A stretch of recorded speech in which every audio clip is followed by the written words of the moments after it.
et par-dessus tout, de nous accorder la mise en application de ta parole au nom de Jésus-Christ. Amen. Alléluia. Bien-aimés, nous sommes aujourd'hui le samedi. Eh bien,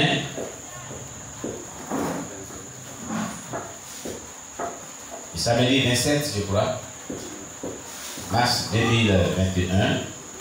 Et comme tous les samedis, nous voyons notre thème comment vivre sa Pentecôte. Et nous sommes en train de voir par mon esprit de Jonathan Beaufort et la puissance en haut de Charles Finet dans comment voir sa Pentecôte. Ce soir donc, nous allons donc voir la suite de notre thème, notre sous-thème, voilà, par mon esprit de Jonathan Beaufort. Par mon esprit, pourquoi? C'est par mon esprit que, par le Saint-Esprit, disons que Dieu apporte le réveil spirituel que nous sommes en train de découvrir dans cette histoire que nous relate Jonathan Beaufort depuis un certain temps que nous parcourons ce merveilleux livre. Amen, amen. Et nous sommes arrivés vraiment à un endroit très intéressant concernant son livre. Alléluia. Voilà. On était au chapitre 4. Autre triomphe de l'esprit à Mandchourie. Voilà, chapitre 4. Autre triomphe de l'esprit à Mandchourie. Voilà, qu'on a vu la dernière fois. Toujours dans le chapitre 4. On avait vu dans le chapitre 4 et nous étions arrivés donc à la page 28 du chapitre 4. Amen. Nous allons donc continuer sur cette lancée, parcourant le livre de Jonathan Beaufort, qui est un livre très merveilleux, à mon esprit de Jonathan Beaufort, qui nous édifie sur la manifestation de l'Esprit de Dieu dans les mouvements de réveil spirituel qui ont eu lieu à son temps. Amen. Voilà son temps. Donc nous allons continuer cette lancée. Bien, un bref rappel de ce qu'on avait vu la dernière fois et puis nous continuons. Amen, amen. Je vais demander à tous nos bien-aimés qui n'ont pas encore mis des chats en direct. Vraiment, c'est devenu une habitude pour nous de ne pas manquer de faire sur YouTube par rapport au direct qui a lieu présentement sur YouTube, mais les chats en direct. Amen. Comme on a l'habitude de le faire. Alléluia. Bien, donc j'ai fait un bref rappel. La dernière fois, on avait vu donc, dans ce chapitre dont nous parlons, voilà, le docteur Walter Philippe, qui était à deux des réunions de Chinchot, a écrit, disons, c'est à Chinchot que je fus mis en contact pour la première fois avec le réveil. Les réunions duraient depuis une semaine. J'étais donc au cœur de la série, sans préparation, et pour être franc, avec un préjugé ancré contre l'hystérie religieuse sous toutes ses formes, mon jugement était donc sans parti pris. Dès qu'on entrait dans l'église, on avait conscience de quelque chose d'extraordinaire. Elle était bondée, l'attention de tous était spectaculaire, intense. Le chant était vibrant, d'une joie et d'une force nouvelle.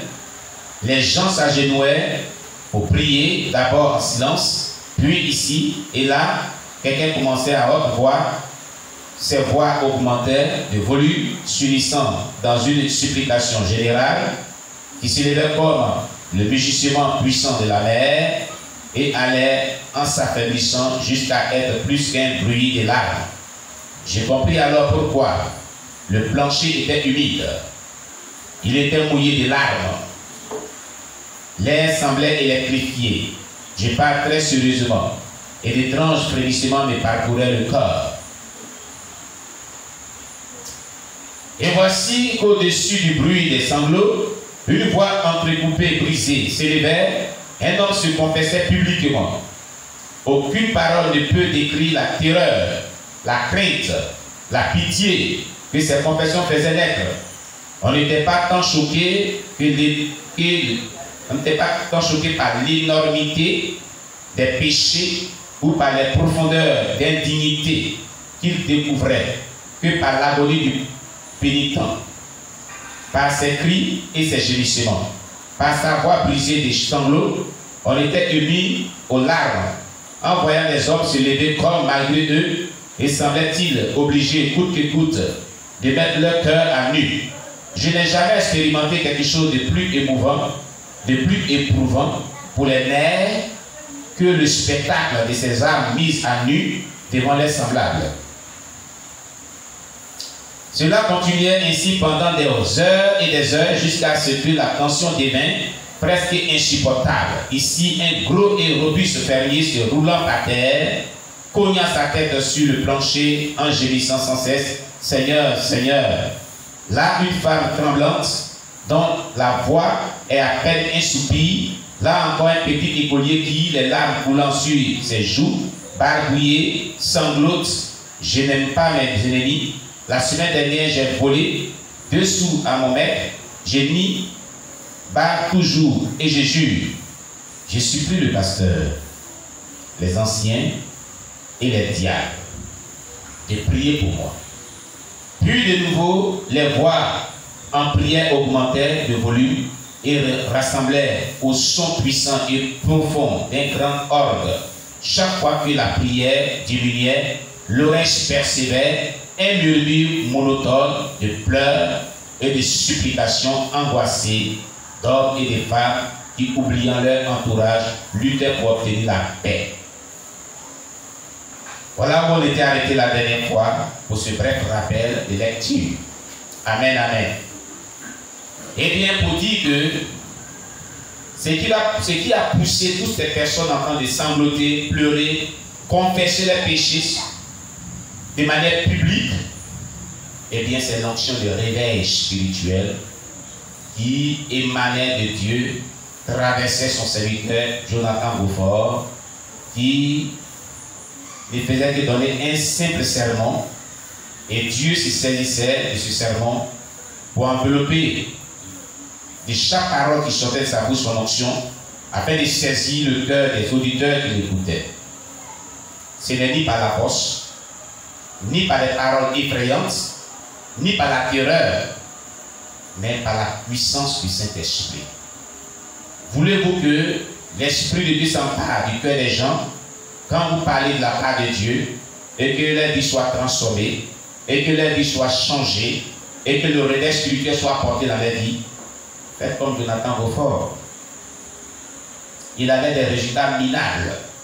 Après 13 ans d'exercice de ministère, vous pouvez visualiser toutes les premières vidéos concernant, par mon esprit, Jonathan Beaufort, que nous sommes en train de voir depuis un certain temps. Nous sommes aujourd'hui au chapitre, je crois, 5 ou 6. Il en a parlé. Il dit arrivé à ce moment, après 13 ans d'exercice du ministère, il s'est assis pour examiner le résultat de son labeur, donc de son travail. Il a trouvé que le résultat était médiocre. Pendant 13 ans, vraiment, l'œuvre qu'il faisait n'avait pas un bon résultat. Combien sommes-nous qui examinons un peu l'efficacité ou la rentabilité de l'œuvre que nous faisons? Excusez-moi. Rien. Allez, ici en direct, hein?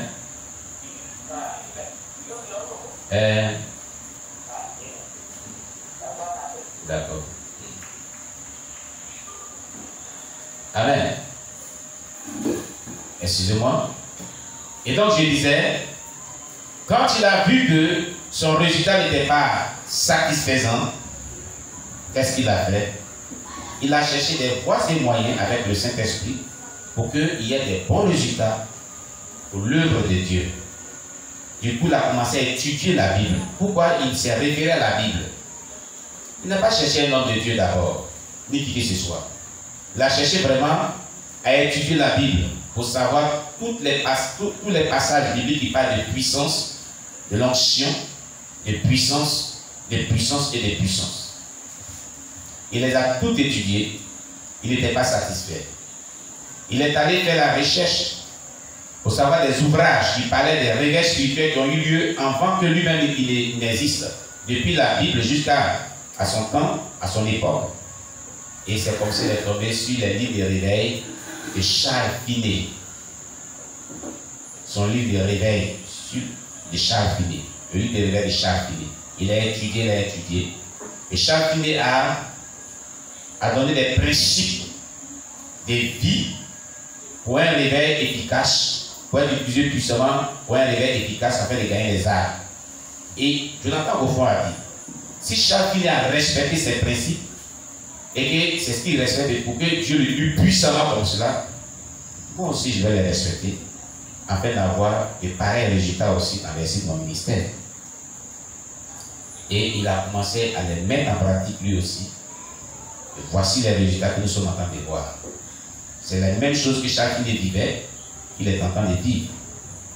Il suffit qu'il fait un petit sermon, les gens pleurent à sanglots, les gens se confessent dans le public, les gens se répandent de manière radicale de leurs péchés, se convertissent, se sanctifient, marchent dans la crainte de Dieu, s'engagent à servir Dieu, se consacrent pour l'œuvre de Dieu. Voilà ce que Dieu veut de nous. Voilà de tels résultats que Dieu veut pour ces derniers temps, pour nous qui annonçons l'évangile, nous qui évangélisons, nous qui prêchons la parole de Dieu, nous qui enseignons la parole de Dieu, nous qui disons que nous sommes disciples de Jésus, nous sommes chrétiens.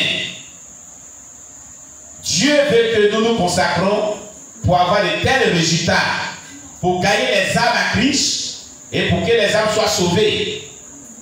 Alléluia. Est-ce que quelqu'un écoute ce soir? Depuis que nous sommes en train de voir le livre de Jonathan Beaufort, qu'est-ce que tu as expérimenté de pareil? Voilà ce qui est important. Qu'est-ce que tu as expérimenté de pareil? Est-ce que tu as expérimenté les mêmes choses encore?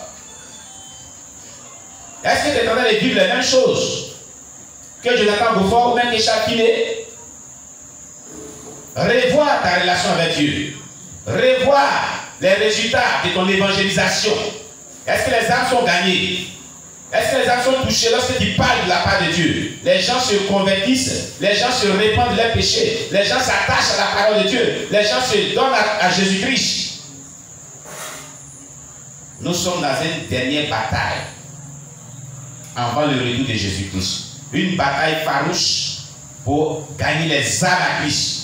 Le diable ne veut pas que les âmes soient gagnées à Christ, mais nous voulons que les âmes soient gagnées à Christ. Qu'est-ce que tu fais pour t'engager dans cette bataille? Quel est ton apport pour cette bataille? Est-ce que tu as vu à gagner les âmes à Christ? Est-ce que ton évangélisation est efficace? Ton évangélisation aboutit à gagner les âmes à Jésus-Christ pour les envoyer à Christ? Quels sont les disciples que tu as eus, que tu es en train d'encadrer? Quels sont les âmes qui sont convertis par ton canal, par rapport à l'évangile que tu as prêché, par rapport à ton propre témoignage? Voici tant de questions qu'il faut se poser. Est-ce que tu es en train de faire l'œuvre que Dieu t'a confiée, le fait de gagner les âmes à Christ? Nous avons une mission commune, c'est de gagner les âmes à Christ et de faire des disciples. Est-ce que tu es en train de faire cela? Voici des questions très importantes dont on va rendre compte à Dieu lorsqu'on sera devant lui, quand on quittera la terre. Alléluia. Alléluia. Il n'y a pas d'amen. Boris n'est pas là ce soir sur ma plateforme. Le frère Boris, est-ce qu'il est là? Oh. Frère Boris, quand il dit Alléluia, tu dis Amen. Aujourd'hui là, il n'entend pas ton Amen. On dirait qu'aujourd'hui là, tu m'as abandonné. D'accord, Alléluia. Que Dieu soit loué. Ah, merci Seigneur, il ne m'a pas abandonné. Et les soeurs et les frères qui sont sur la plateforme ne m'ont pas abandonné non plus. Amen. Que Dieu vous bénisse. Amen. Voilà. Alors, chers bien-aimés, cela est très important de comprendre que le temps que nous vivons est un temps de bataille pour gagner les âmes à Christ, pour se sanctifier, pour se préparer pour le retour de Jésus-Christ. Chaque jour que Dieu fait, est-ce que nous annonçons la parole de Dieu? Est-ce que nous gagnons